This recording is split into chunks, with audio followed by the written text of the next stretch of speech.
सहनशीलता की मूर्ति अगर कोई है तो माँ, क्योंकि बच्चा पेट में होता तो भी लात मारता है, बच्चा गोदी में होता है तो भी लात मारता है, और बच्चा जब बड़ा होता है तो भी अगर लात मार दे तो माँ कभी FIR दर्ज नहीं करती, तब भी वो कहती कि मेरा बेटा है।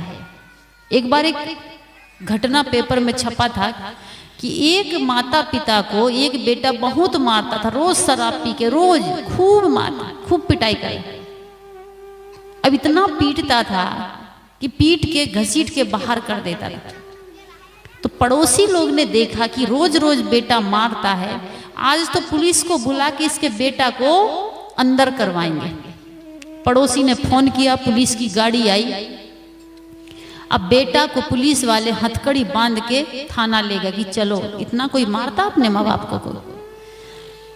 जब थाना में गए तो पुलिस वाले उस लड़के को डंडे से पिटाई करने लगे।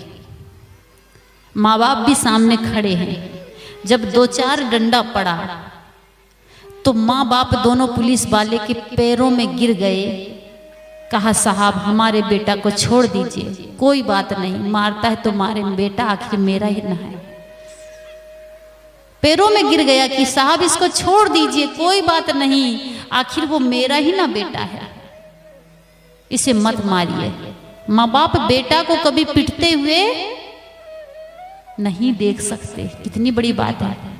लाख दुख माँ बाप उठाए, पर माँ बाप गुस्सा में बोल देंगे, गाली दे देंगे, डांट देंगे, मार देंगे, पर बेटा अगर दिन भर खाना ना खाए तो माँ खाना खाएगी? गुस्सा से माँ बेटा दोनों ना बोले, माँ डांट दे और बेटा निकल जाए, माँ देखते रहेगी बेटा कब आएगा, जब वो आएगा तभी खाना खाएगी। माँ आखिर में माँ होती है। माँ की उपमा किसी चीज से नहीं दी जा सकती। बहुत बड़ी देवी होती है, सब माता सबसे बड़ी देवी होती है। कैसे देवी होती है, नारी शक्ति क्या है, इस पर थोड़ा सा एक दृष्टांत दे रही हूं, ध्यान से सुनिएगा। बड़ी करुण भरी कहानी है।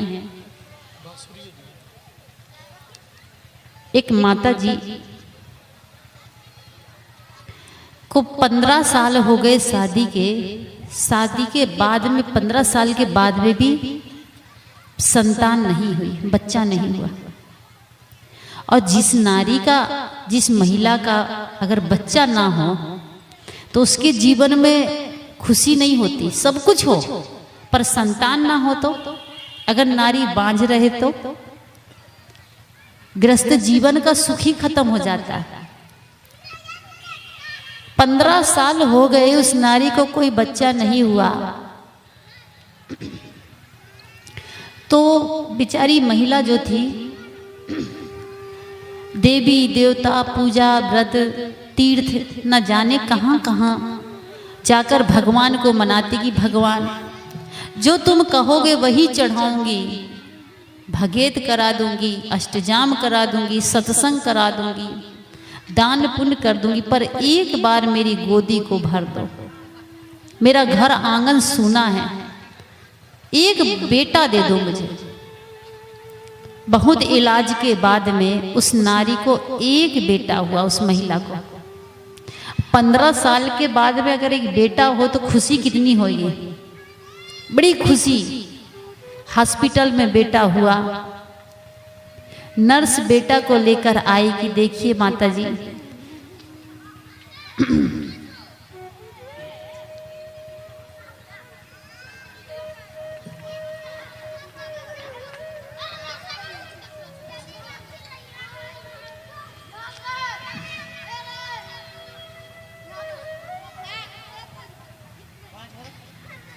देखिए माता जी आपको बेटा हुआ है। अब माँ बाप बड़े खुश, बड़े प्रसन्न कि हमको बेटा हुआ 15 साल बाद में। दोनों की खुशी का कोई ठिकाना नहीं रहा। पर नर्स ने कहा कि बहन जी बेटा तो हुआ, सब बढ़िया है, पर एक कमी है इसमें। माँ ने कहा कौन कमी है? कहा इसकी एक आंख नहीं है, एक आंख है। अब सोचिए, कोई माँ चाहेगी कि मेरा बेटा काना हो जाए? कभी नहीं। माँ की आंखों में आंसू आ गए, सीने से लगा लिया बेटा को, कहा कोई बात नहीं, एक आंख ठीक है ना, जैसा भी है काना भी है, पर मेरा ये चांद का टुकड़ा है, ये मुखड़ा नहीं, ये तो मेरे चांद का टुकड़ा है, इतना सुंदर है। कहते हैं कि बेटा को जन्म देने में, संवारने में माँ अपनी सुंदरता खो देती है, और जब बेटा जवान होता है, शादी हो जाती है, तो पत्नी की सुंदरता में माँ बाप को खो देता है। माँ अब बहुत बड़ा त्याग करती है। माँ ने कहा कोई बात नहीं, आखिर ये मेरा बेटा है, पर अगर इसकी दोनों आंख होती तो कितना अच्छा होता, और ज्यादा सुंदर लगता। नर्स ने कहा हो सकता है, अगर एक आंख आप दो में से कोई भी एक आंख यहां दान कर दीजिए, बेटा को एक आंख लग जाएगी। बाप ने कहा कोई बात नहीं, ये एक आंख से दुनिया देख सकता है, हम आंख नहीं देंगे। पर माँ ने कहा कि नर्स से कि मेरी एक आंख ले लो, पर मेरा बेटा का दोनों आंख रहेगा तो बड़ा अच्छा लगेगा, ज्यादा सुंदर दिखेगा। डॉक्टर ने ऑपरेशन करके माता जी का एक आंख निकाल दिया।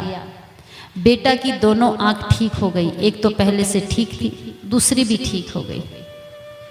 अब बेटा बड़ा सुंदर दिखता दोनों आंख का, पर मां कानी हो गई, एक आंख उसकी चली गई। कुछ दिन बीता, एक दिन अचानक उसके पिता का एक्सीडेंट में शरीर छूट जाता।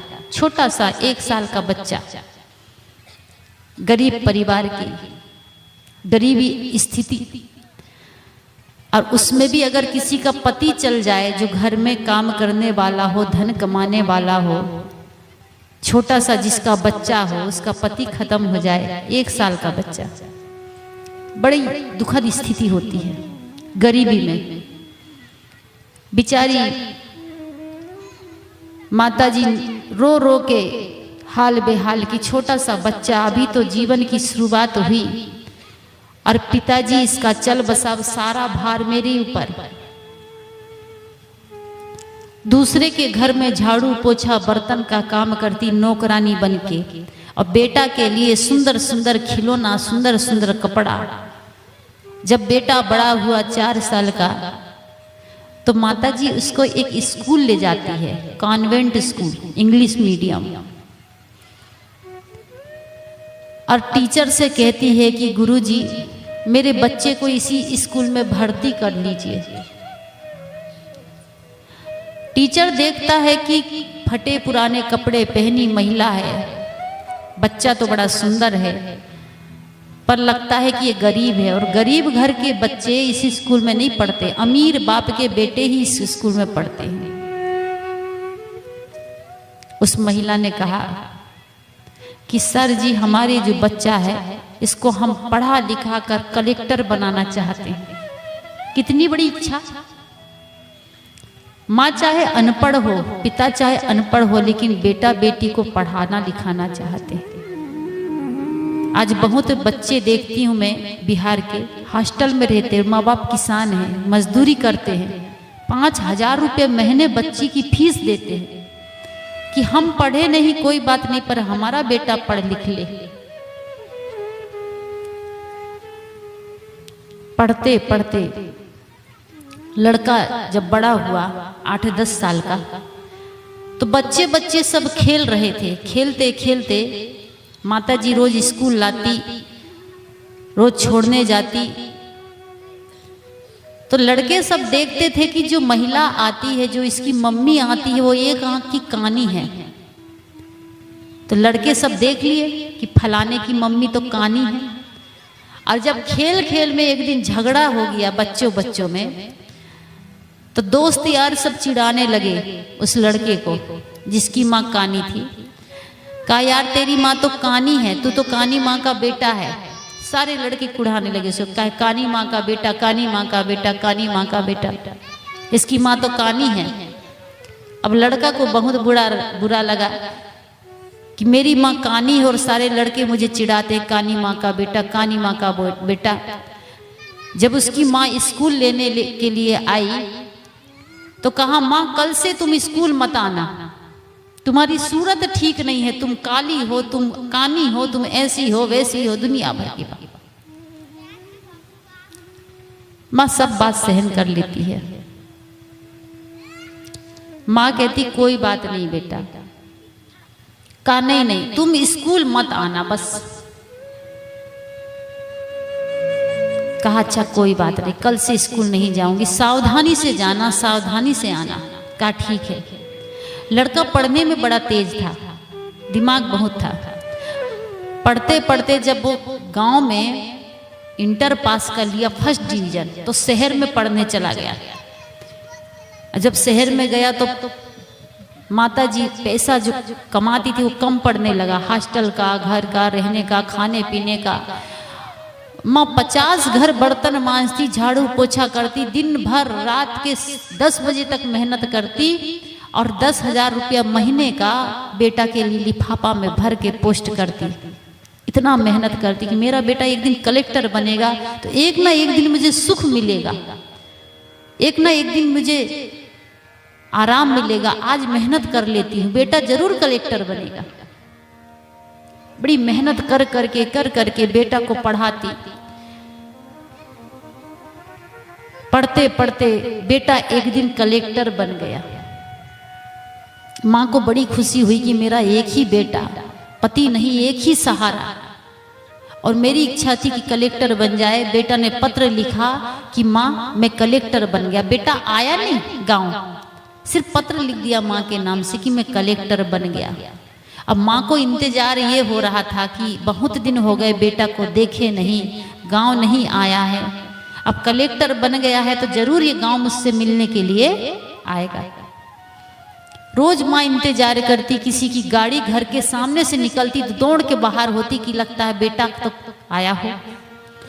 इंतजार की घड़ी बड़ी लंबी होती है, रात में नींद नहीं आती माता जी को। बेटा कलेक्टर बन गया है, कब लेने आएगा मुझे। अब ये दिन नहीं होंगे कि मैं बर्तन मांजूंगी, झाड़ू पोछा करूंगी। अब तो मैं आराम से बैठकर खाऊंगी, झूला में झूलूंगी, नौकर चाकर होंगे, गाड़ी बंगला होंगे। अब मेरे दुख के दिन समाप्त हो जाएंगे। माँ बड़े आशा लगाए बैठी है।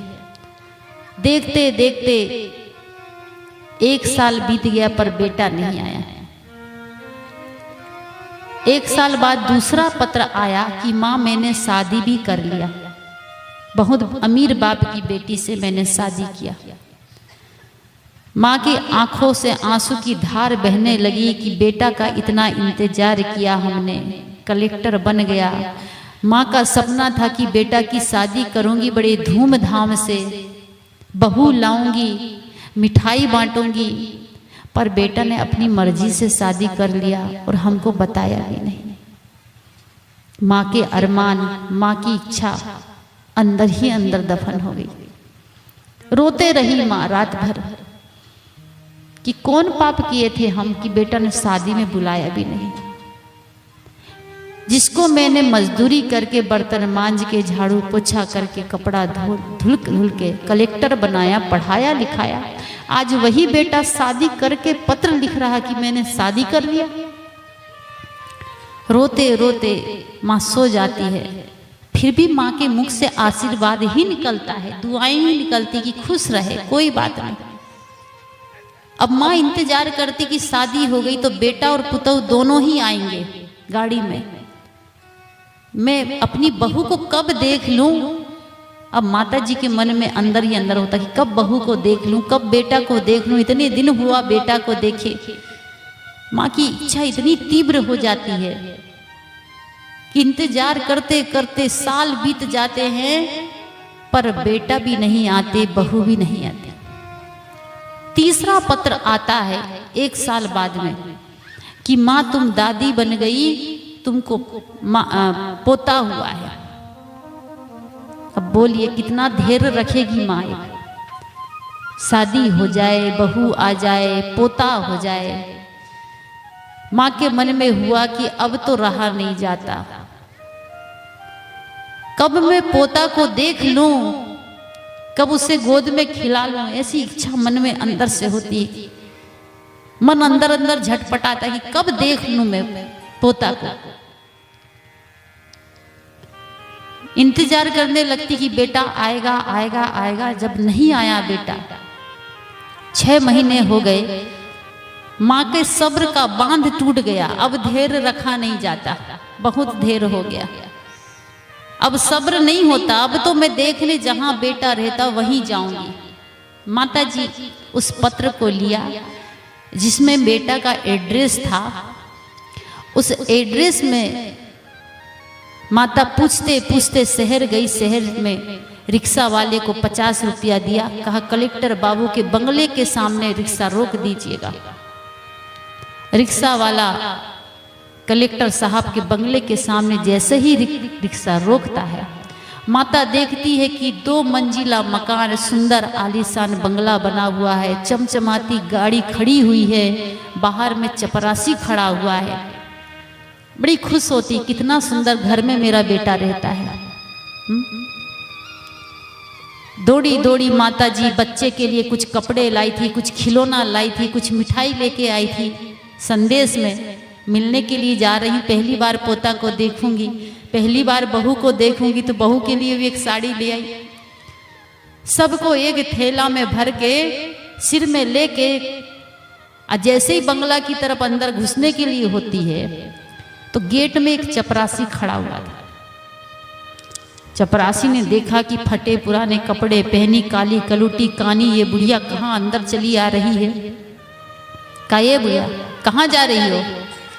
कहा अपने बेटा से मिलने जा रही, पोता को देखने जा रही। कहा अपनी शक्ल आईना में देखी हो, चेहरा देखा दर्पण में?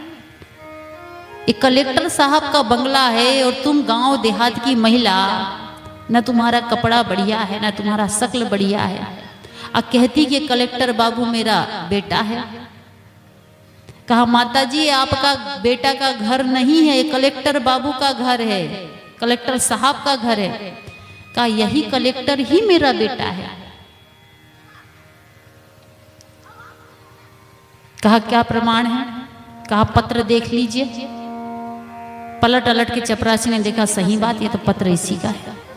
कहा अच्छा जाइए, ऊपर में साहब रहते, ऊपर वाले कमरे में। अब बूढ़ी माता जी अपना सामान सब नीचे रख देती है कि सामान बाद में दे दूंगी, पहले पोता को देख लेती हूँ, बहू को देख लेती हूँ। दौड़ी दौड़ी सीढ़ी से ऊपर जब जाती है, देखती है कि पालना में, झूलना में पोता झूल रहा है। माता जी के मन में वो सबसे पहले पोता को ही अपना गोद में लेके इसे दुलार कर लूं, प्यार कर लूं, बाद में बहू से मिलूंगी। जैसे ही गोद में पोता को उठाती है माता जी, पोता जोर जोर से रोना शुरू कर देता है।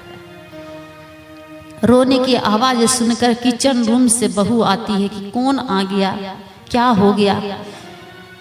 लड़का भी अपने बेडरूम में था, वो भी दौड़ा दौड़ा आया कि इतना क्यों चिल्ला चिल्ला के रोने लगा बच्चा। आके देखती है बहू तो एक बूढ़ी माता जी कानी काली कलूटी बेटा को लेके खड़ी है गोद में। वो तो डर गई, लगता है कोई ये बच्चा पकड़ने वाली बुढ़िया है, लगता है कोई भिखारिन है। हाथ से बच्चे को छीन लेती है और कहती है बुढ़िया नीचे चपरासी नहीं है कि क्या इरादा से ऊपर चढ़ गई, बेटा को ले जाओगी कि? बूढ़ी माता जी कहती है कि बहू मैं तुम्हारी सास हूं, ये मेरा बेटा है और ये मेरा पोता है।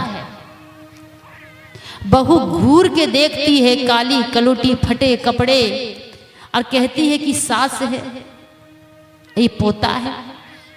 पति की तरफ देखकर कहती क्यों जी, यही आपकी माँ है? ऐसी आपकी माँ है?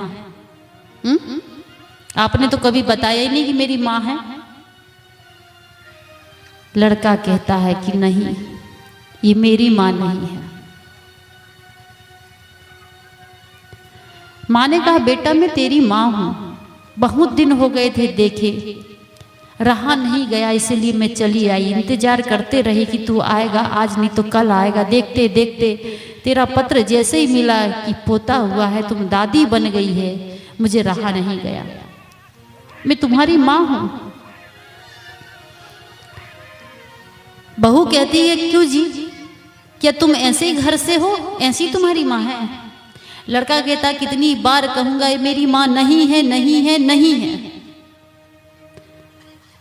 माँ के आंखों में आंसू की धार बहने लगी कि जिस बेटा को मैंने मजदूरी करके मेहनत करके कलेक्टर बनाया, पढ़ाया लिखाया इतना मेहनत से, आज धन के नशे में, पद के नशे में आकर बेटा मुझे पहचानने से स्वीकार कर रहा है, अस्वीकार कर दिया कि ये मेरी माँ नहीं है, जिसके सहारे में जीने के लिए इतनी दिन जिंदा रही। एक सहारा, और वो भी आज छूट गया। माँ समझ गई कि बड़े घर की बेटी से शादी किया है, बड़े पद में पहुंच गया है, इसीलिए बेटा मुझे पहचानने से इनकार कर रहा है। माँ ने कहा कि बेटा कोई बात नहीं, मुझे लगा कि तुम मेरे बेटा हो, इसलिए मैं चली आई, तुम्हारे जैसे ही मेरा बेटा था, मुझसे गलती हो गई। रोते रोते माँ सीढ़ी से नीचे उतर रही थी, आंसू की धार लगी हुई है कि अब जाऊंगी तो कहां जाऊंगी। एक सहारा और वही आज छूट गया। अब किसके द्वार में जाऊंगी, किसके घर में रहूंगी, किसको बेटा कहूंगी। जिसे हम हार समझे थे गला अपना सजाने को, जिसे हम हार समझे थे गला अपना सजाने को, वही अब सांप बन बैठा हमें ही डस के खाने को। जिसे हम जीवन की खुशी समझे थे, जिसको जीवन का आधार समझे थे, वही आज हमारी नैया को बीच धार में डुबा रहा है। बेटा ने पहचानने से अस्वीकार कर दिया कि मेरी माँ नहीं है। रोते रोते माँ भारी कदम से नीचे उतरती है। अब मन में एक ही भावना होती है, अब जी कर करेंगे क्या। जीती थी सिर्फ बेटा के लिए, अब बेटा ही जब नहीं रहा तो इस जीवन को रख कर करूंगी क्या। इससे अच्छा मर जाना ही ठीक है, अब मुझे जीना नहीं है संसार में। बूढ़ी माता जी नीचे आती है, चपरासी को बुलाती है, कहा बाबू एक पत्र लिख दो, 4 लाइन का एक पत्र लिख दो। चपरासी सोचता है कि कुछ लिखवा रही है माता जी, लिख देना चाहिए, कलेक्टर साहब को देना होगा। चपरासी लिखता है उस पत्र को, माता जी बोलते जाती है। अब पत्र रखकर हाथ में एक बैठक रूम था, उसमें सीलिंग फैन लटक रहा था, पंखा। माता जी अपने अचला का रस्सी बनाती है, हाथ में कागज पत्र को लेती है और उसी रस्सी में, अचले की रस्सी में ही उसी पंखा से लगाकर फांसी लगा लेती है। माता जी का तो राम नाम सत्य हो गया। अब इधर जो पति पत्नी कलेक्टर साहब हैं, तैयार होके अपने ऑफिस के लिए निकलते हैं, सूट वूट लगा के, पीछे पीछे पत्नी भी। और जैसे ही सीढ़ी से उतरते हैं, देखते हैं बैठक रूम में जो माता जी आई थी वो फांसी के फंदे में झूल रही है। जैसे ही बेटा देखा तो पैरों तले से धरती खिसक गई। ये क्या हो गया, हमसे इतना बड़ा अपराध हो गया। हमने थोड़ी सी गलती किए थे पर मां को इतना चोट लग गया। पीछे पीछे पत्नी आती, वो भी देखती है कि जो बूढ़ी माता जी आई थी वो फांसी के फंदे में झूल रही है। वो अपने पति से कहती, क्यों जी, क्या यही तुम्हारी माता जी थी? ये फांसी में क्यों झूल गई? इसने आत्महत्या क्यों कर ली? क्या बेटा बोल सकता है कि यही मेरी माँ थी? जब जिंदा था तो अस्वीकार कर दिया, पहचानने से इनकार कर दिया कि मेरी माँ नहीं है। अब मरने के बाद बोल सकता है कि ये मेरी माँ थी? पत्नी पूछते रही, क्यों जी, क्या यही आपकी माँ थी? पत्नी की बात सुनकर पति कुछ नहीं कहा। पत्नी जाती है, पत्र हाथ में माँ का रखा था, पत्र लाके पढ़ती तो उसमें लिखा था, मेरा प्यारा बेटा, खूब प्यार खूब आशीर्वाद। बेटा, मैं तुम्हें सुंदर नहीं लगती थी, उसका कारण जब तुम जन्मे थे तो मेरी तुम्हारी एक आंख नहीं थी। मैंने अपनी एक आंख देकर तुम्हें सुंदर बनाया, स्वरूप बनाया, सुंदर रूप दिया। पर तुम मेरे चेहरा से नफरत करते थे क्योंकि मैं कानी थी। पर मुझे उसका दुख नहीं है, तुम सुंदर हो, मुझे इसकी खुशी है। मैं तुम्हें देखना चाहती थी, पोता को देखना चाहती थी, बहू को देखना चाहती थी, इसीलिए मैं शहर चली आई गांव छोड़कर। पर तुमने मुझे पहचानने से अस्वीकार कर दिया, इसलिए लगा कि अब दुनिया में मेरा कोई नहीं। एक बेटा ही आधार होता है, माँ बाप का बुढ़ापे में लाठी का सहारा होता है। अब बेटा ही पहचानने से इनकार कर दे, बेटा ही अपमान कर ले, तो दुनिया में माँ बाप को सबसे बड़ा दुख अपने बेटा से ही होता है। बड़े बड़े दुख को झेल लेंगे, लेकिन जब बेटा कहता है तो बड़ी तकलीफ होती है, बड़ी पीड़ा होती है। क्यों होती पीड़ा? क्योंकि माँ अपने जीवन का पूरा सर्वस्व निछावर कर देती, सब सौंप देती है बेटा की खुशी में, और वो बेटा प्यार के दो बोल नहीं बोल पाता, सेवा नहीं कर पाता। पति पत्नी को बड़ा खेद हुआ दोनों को कि हम पद के नशे में, धन के नशे में अपने माँ बाप को भूल गए। इसलिए कहा गया कि अपने माँ बाप का तू दिल ना दुखा।